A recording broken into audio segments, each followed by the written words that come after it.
बिस्मिल्लाहिर्रहमानिर्रहीम। अस्सलाम वालेकुम नाज़रीन, मैं अहमद फ़वाद हूँ। आप मेरा यूट्यूब चैनल देख रहे हैं। नाज़रीन, दो खबरें आज की व्लॉग में आपके साथ शेयर करनी है।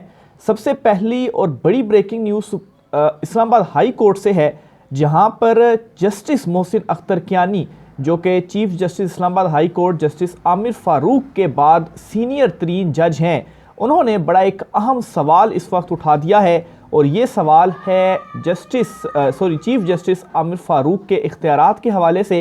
इंतज़ामी कमेटी को उनकी जानिब से कुछ लिखा गया है और फुल बेंच बनाने के हवाले से भी कुछ अहम तरीन इस मामले के ऊपर इख्तियार के हवाले से कुछ तफसीलात हैं आपके साथ में शेयर करूंगा, क्योंकि ये सवालात उठ रहे थे कि चीफ जस्टिस कादी फ़ाइज़ ईसा जो हैं, अगर उनके पास आज खुद नोटिस और बेंचेस की तश्कील देने का इख्तियार नहीं है और प्रैक्टिस एंड प्रोसीजर एक्ट के फैसले के बाद 3 रुकनी कमेटी के पास चला गया है, तो क्यों chief justice Islamabad high court जो हैं वो अकेले ये इख्तियार इस्तेमाल कर रहे हैं। जस्टिस आमिर फ़ारूक की जानिब से क्या एक अहम इक़दाम उठाया गया है, कुछ अहम तरीन तफसीलात। और दूसरे नंबर पर नाज़रीन, बड़ी खबर सुप्रीम कोर्ट ऑफ पाकिस्तान से है।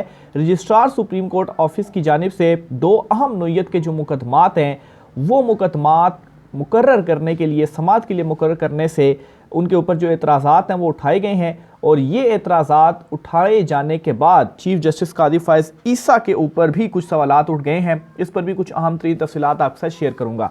सबसे पहले तो नाज़रीन, इस्लामाबाद हाई कोर्ट की जानिब बढ़ता हूँ तो मामला कुछ यूँ हुआ है कि जस्टिस मोहसिन अख्तर कियानी की जानिब से एक मुकदमा था और उस मुकदमे के दौरान एक नोट लिखा गया है और बुनियादी तौर पर chief justice Islamabad high court के इख्तियारात को रेगुलेट करने के हवाले से ये जो नोट है वो लिखा गया है। और जो एक इंतज़ामी कमेटी होती है इस्लामाबाद हाई कोर्ट की, उनको ये नोट लिखकर जो सिफारिश है वो की गई है। ये नोट क्या लिखा गया है, गौर से सुनिएगा।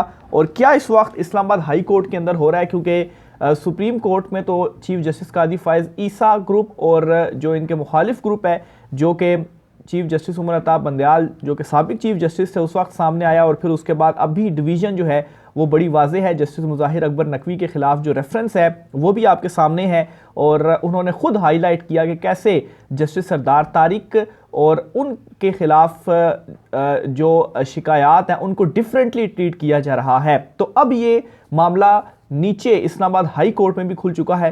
ख़ास तौर पर चीफ जस्टिस आमिर फ़ारूक जिस तरह से इमरान खान साहब का हर केस वही सुन रहे हैं, तो उसके बाद ये पहला एक आप कहें कि जो सवाल है, जो सिफारिश है इख्तियारात रेगुलेट करने के हवाले से, वो जस्टिस मोहसिन अख्तर कियानी की जानिब से उठाई गई है। और वो सेकंड यानी कि चीफ जस्टिस के बाद सबसे सीनियर तरीन जज वही हैं। अच्छा, वो क्या लिखते हैं, चीफ जस्टिस पाकिस्तान के बाद चीफ जस्टिस हाई कोर्ट के इख्तियारात रेगुलेट करने का मामला भी सामने आ गया है। इस्लामाबाद हाई कोर्ट के जज जस्टिस मोहसिन अख्तर कियानी ने मामला इस्लामाबाद हाई कोर्ट की इंतज़ामी कमेटी को भेजने की सिफारिश कर दी है। जस्टिस मोहसिन कियानी ने कहा कि चीफ जस्टिस की अदम मौजूदगी में इंतज़ामी जज के पास बेंच तश्कील देने का इख्तियार नहीं।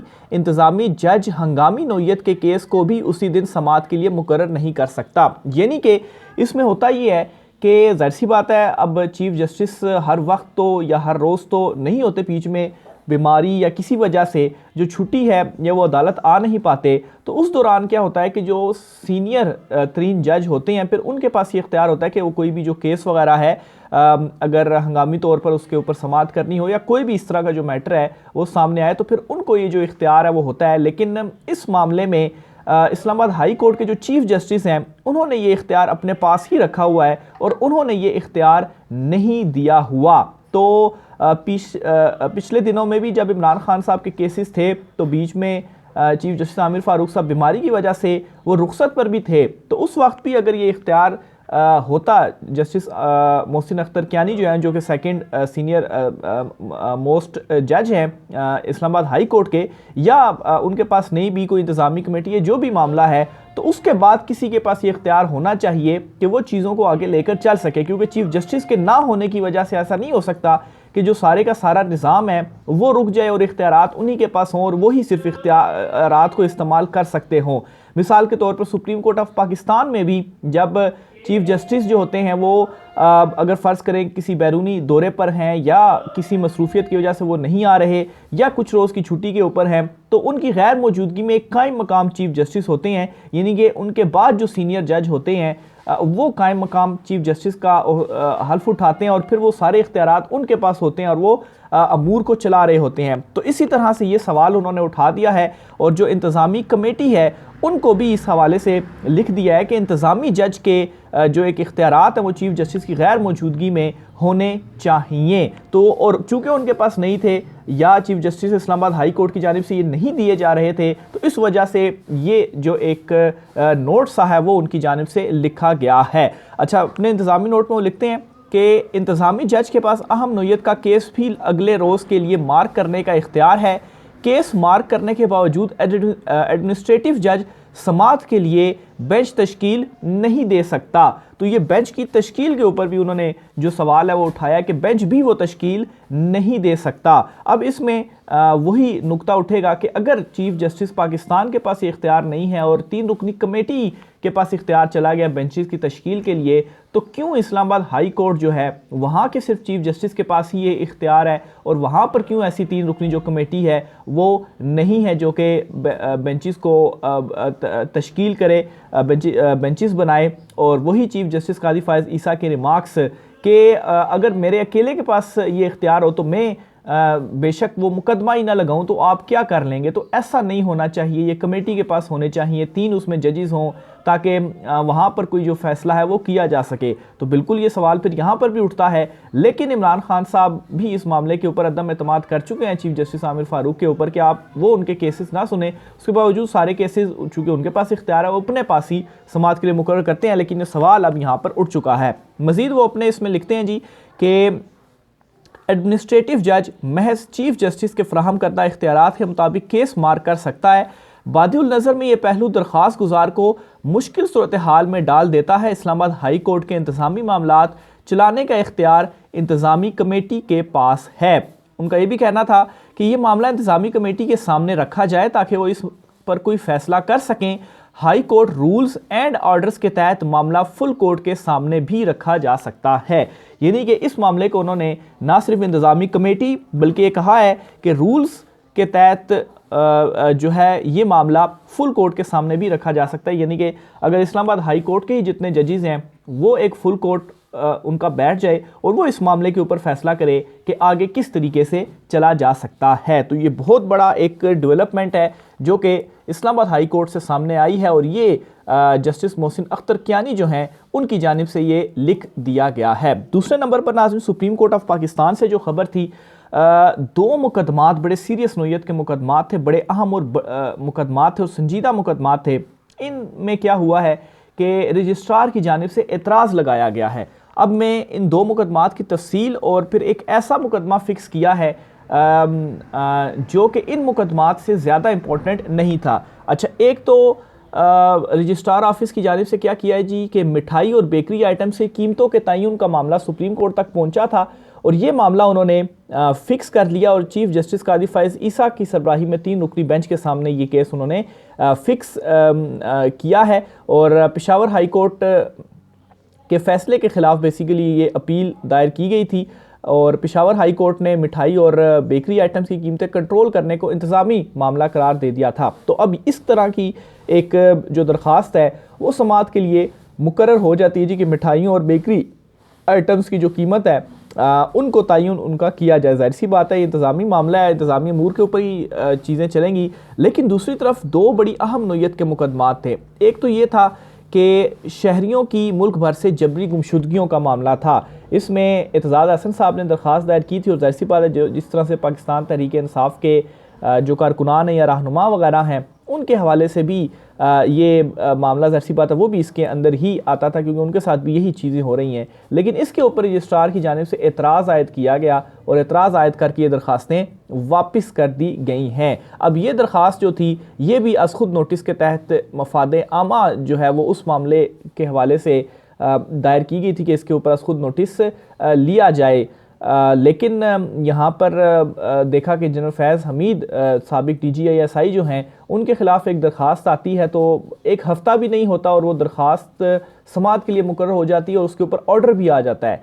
तो लेकिन दूसरी तरफ ये जो प्रायोरिटी देना चाहिए था बुनियादी इंसानी हकूक़ के मामले के ऊपर, इसके ऊपर रजिस्ट्रार साहब जो हैं वो एतराज़ आयद करके ये दरख्वास्तें वापस कर देते हैं और एतराज़ ये आयद करते हैं कि आर्टिकल 184(3) का इख्तियार इस्तेमाल करने के लिए मफाद आमा के नुक्ते की जो निशानदेही है वो नहीं की गई। इनफरादी हक तलफी के लिए आर्टिकल 184(3) का इस्तेमाल नहीं किया जा सकता और दरख्वास्त में आर्टिकल 184(3) के इस्तेमाल के लिए मुनासिब जवाज़ फ़राहम नहीं किया गया। दरख्वास्त गुजार ने रिलीफ लेने के लिए मुतलका फोरम से रुजू नहीं किया। एतजाज़ अहसन ने मुल्क में जबरी गुमशुदगियों के खिलाफ सुप्रीम कोर्ट में दरख्वास्त दायर की थी, तो ये दरख्वास्त रिजेक्ट हो जाती है, वापस कर दी जाती है। फिर इसी तरह से गैर कानूनी तौर पर मुकीम गैर मुल्की शहरियों की बेदखली का जो मामला था वो भी सुप्रीम कोर्ट ऑफ पाकिस्तान में दरख्वास्त एक आई थी। इसके ऊपर भी 6 एतराज़ात आयद किए गए और सेम नोयत के ही एतराज़ात थे मुतलका फोरम और दीगर, तो ये दरख्वास्त भी जो है वो वापस कर दी गई हैं। तो इन 2 दरख्वास्तों के वापस करने के बाद एक काफ़ी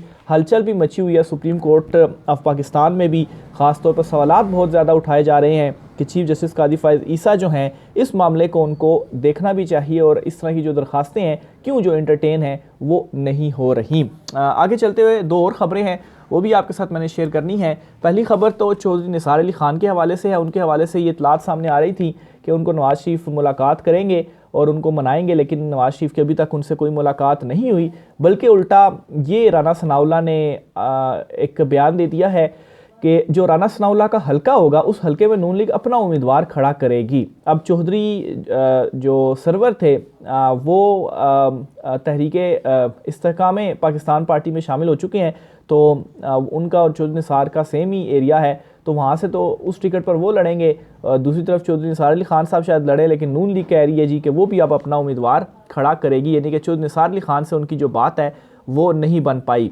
राना सनाउल्लाह ने कहा है जी कि इससे इनकार नहीं कि महंगाई इस वक्त सबसे बड़ा चैलेंज है, दहशतगर्दी और लोड शेडिंग की तरह महंगाई पर भी काबू पा लेंगे। 16 महीने आपने हुकूमत की, 16 महीने से पहले क्या हालात थे इमरान खान साहब का जब टाइम था, किस तरह से डायरेक्शन जो थी वो एक दुरुस्त सिमत में चीज़ें जा रही थी, लेकिन बेड़ा गर्क कर दिया और अब आप ये कह रहे हैं कि हम वापस आएंगे और चीज़ों को ठीक करेंगे।